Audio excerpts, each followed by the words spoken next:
Welcome back, my Retaliation Kings. How you doing today? It's Chris here, back with some more Iron Marines. Sort of an in-depth, really crazy walkthrough up in here. We want to make sure you guys understand what the heck you're doing, what kind of units we're going to deal with, and hopefully become a better player in the process. So that's why we're playing on Veteran, and we're playing kind of like our first walkthrough right here. One thing that I'm actually switching over to is I am going to switch over to Paragon. I'm sorry, I know he's a sort of boring hero in some situations, but I still think he's probably the best hero in a lot of situations. So that's why I'm using him, especially against bosses and stuff. So here we go. We finally are going to learn about the defensive towers in the game. Basically, defensive towers are a little bit goofy. So here we go. Minigun tower. Targets aerial and ground enemies, medium range, and fast rate of fire. So it's really nice to actually read about this stuff and actually learn about them a little bit. It's a very standard tower. It's one of the only towers you're allowed to use for a lot of missions. Up until you get to the missile launcher, and even then you really don't even use those all that much. So this is going to be like a main staple of your defense. Use a lot of minigun towers whenever possible. And then on top of that, make sure you get the upgrades for them. So I can't, looks like I can't get them on this level, but I thought I could. There we go. Alright, I thought I could get it. I was almost positive you can. There's two upgrades for them. There is an overhaul, which activates a mechanic drone to make fast repairs to the tower. So this is obviously super helpful. It's not like unstoppable, it doesn't make it so it can't die or anything like that, but it is very, very helpful. The next upgrade is the Vulcan Barrage, so it fires a storm of bullets, slowing down enemies and dealing 50% extra damage. So it doesn't happen all the time, it's not like that happens all the time, but you can see when the gun turns a little bit red like that, it is doing extra damage. Not the gun itself, but the bullets are turning like bright red. It's doing the extra damage and doing that stopping power, so obviously it's super helpful. So there we go, we're going to get our hero up in here, we're going to shoot some, you know what, we got this extra guy, let's show him off a little bit. A Flame Walker. So this is the first level where we're actually going to have to start taking over some bases. And this is where it can actually be a little bit difficult, to be completely honest. So you can tell, look at these guys. They're getting slowed down a little bit while we're doing extra damage. It's obviously super awesome and everything. Okay, let's go. So I like to double-click my units. Make sure you guys are double-clicking whenever possible. Ooh, there's another command point already. Flame him. Flame him down. We're even going to drop, let's just drop gun it. Drop guns can actually take over command points as well, which is honestly kind of important. So I'm going to grab another one of these flame walkers. It's a little bit slow, but they are very, very powerful. If you can afford them, you probably want to get them. Personally, I'm not as big of a fan as a lot of other people might be, but it doesn't mean they're terrible in any way. So make sure to heal my hero up in here. We're going to use our flame walkers, kind of run up and actually hopefully do some damage up in here. The more damage Paragon gets, by the way, the faster he heals, which is kind of ridiculous, to be completely honest. It's my ability really quick. Might have to do a little bit of a defensive action up in here. Obviously, it's going to be a little difficult for us to take over these things with on Veteran with a level 1 hero. You know, they should be at least level 2 by now, hopefully even higher than that. You can tell our Flame Walkers are obviously really, really boss. Even though they're getting hurt just a little bit, they're able to tank a lot of damage and heal up, honestly, pretty reasonably quickly. I mean, if you look at his health, you can like see it kind of go up and everything. But the reason why they're so nice is because they are so tanky in the first place. The one bad thing, the one horrible thing about them is that they're so slow. There's no way to speed them up. You just have to deal with the fact that they're really, really slow. So if you do have to retreat, you're kind of screwed. That's why I honestly like Marines just a little bit better in a lot of situations, because I feel like, you know what, no matter what, I can always retreat. With these Flame Walkers, it's just like, let them die. Let it ride. You got everything on the line right here. So we're going to defend for a few seconds up in here. Let's make sure we get all these upgrades. Bam and bam. We don't have any of the other extra upgrades for the refineries yet, but that's okay. Doesn't matter all that much. So we're just going to defend for a few seconds in here before we start pushing up to the next base. There's actually 3 bases total on this level. So once we take over the second one, though, it gets really intense, guys. Trust me on this. It gets really intense really fast. But I think we're going to have to start pushing pretty soon. Let's move these guys up in sort of small increments. Looks like, yeah. And sort of just switch off between them so at least one of them or 2 of them are doing damage at a time. With these slow units, this is the way you have to do it. When you have faster units, it really doesn't matter. You can kind of just run into the bases and just hope for the best. So we're going to need another command point in here. I am going to go for one more of these Flame Walkers. Again, just because it's kind of fun to do it this way. It's never the way I've played it so far. So we're going to make sure we heal Paragon up before he gets too much further in. You can tell how much damage these quote-unquote spore crawlers, as one of the players pointed out to me,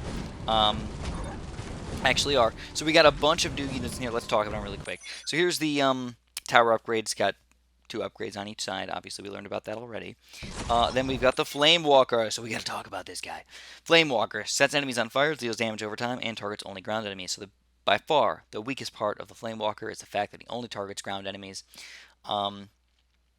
Obviously, because you can switch between units, you can switch between a Flame Walker and a Shellstorm.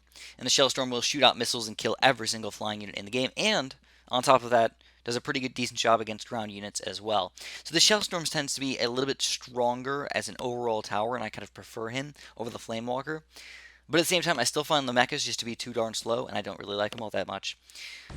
Alright, so now we got some new enemies. We got the Fell Swarm. Alright, so we already have the Fell guys in here. What these guys do is they run up to you and they hurt Marines a lot. They don't do so much damage against mecha units, but they do a lot of damage against these, against your, snipers and stuff. Don't ever let them get to snipers, they gone.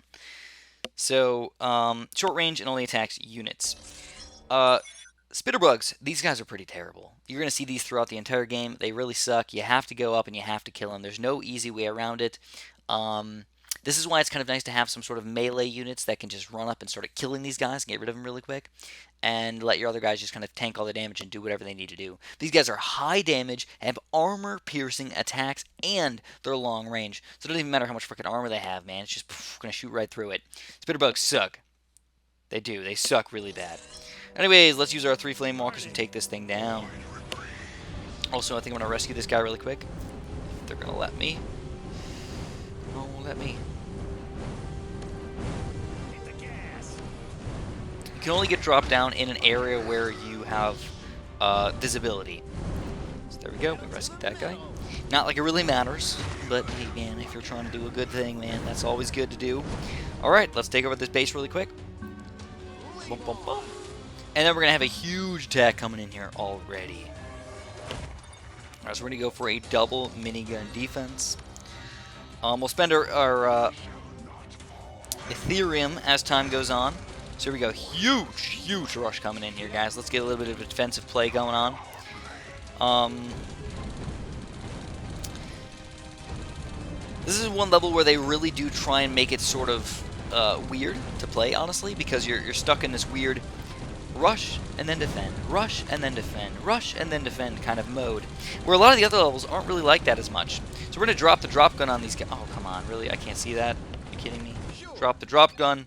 Ba-boom, ba-boom. Doing mega damage with our drop gun right there. Obviously, that was pretty pro. Alright, but our drop gun's going to die fairly quick. Now, you notice our 2 machine gun turrets obviously defended everything else that leaked through, but you got to be a little careful, man. You never know what's going to happen. Alright, so we got to take down these Spitterbugs. Let's go. Let's go into action, Flame Walkers. Come on. We're going to pick Paragon up as well. Let's pick Paragon up. Drop him in there. Drop him in. And he's got to take down these Spitterbugs right away. So we're going to have to heal him up as well. Let's use our special ability. I'm going to pick him up for a second, and we're going to drop him down and then use our ability right away. Drop him down, use the ability. Bam, Shazam. This is what I love about Paragon. Picking him up and dropping him down is honestly one of the best things about this game. I didn't know you could do this at first, and I was like, oh, this is kind of terrible. Your heroes are kind of, you like really need a fast hero or something like that. Honestly, you really don't even need fast heroes. So you can tell this is the part where I'm kind of like, oh crap, dude, I can't really run away. I just have to kind of go all in. If my Flame Walkers die, I'll just respawn a bunch of Marines. That's what I can afford. So, let's use Paragon up in the top here. We're going to try and take down all the spawners. That's the main thing you want to do, is always try and take down the spawners, if at all possible. Keep your Flame Walkers that have the most health in the front. And move the ones that are almost dead in the back, obviously. Flame Walker's going to die up in here, I think. Oh my god. See if we can survive. I don't know. It's going to be close. Ah, with the drop gun. If we take down that one, Paragon's going to come in here and hopefully heal all my guys up. Let's get a big group of them. Oh, it doesn't even heal everybody. Oh, crap. I kind of forgot about that. That's the golden tier ability. So if one of the Flame Walkers dies, though, it's not the end of the world. What I'm going to do is I'm just going to pop in here and get a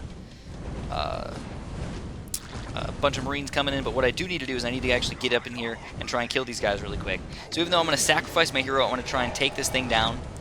If anybody dies, I'm just going to rush the Marine. Oh, we don't even need to worry about that. We don't even need to take it over. We just need to kill it. It's ended up working out perfectly. But I didn't rescue the guy up top there, which is, of course, kind of sad. Hopefully you guys learned a little bit. Again, as you can tell, I'm not a pro with the Flame Walkers. I don't really like them all that much. I think they're honestly sort of bad, to be completely honest. I don't really recommend them all that much. I'd honestly prefer to go for Marines, but because they're like 1/3 the price, you're like, how could they possibly be better than the Flame Walker? Sadly, they kind of are. Sort of, a little bit, maybe, kind of. So anyways, if you guys enjoyed the video, make sure you press that like button for me. I promise I'll have more fun guide walkthrough videos for you in the near future. Subscribe if you haven't, and have a super duper delicious day.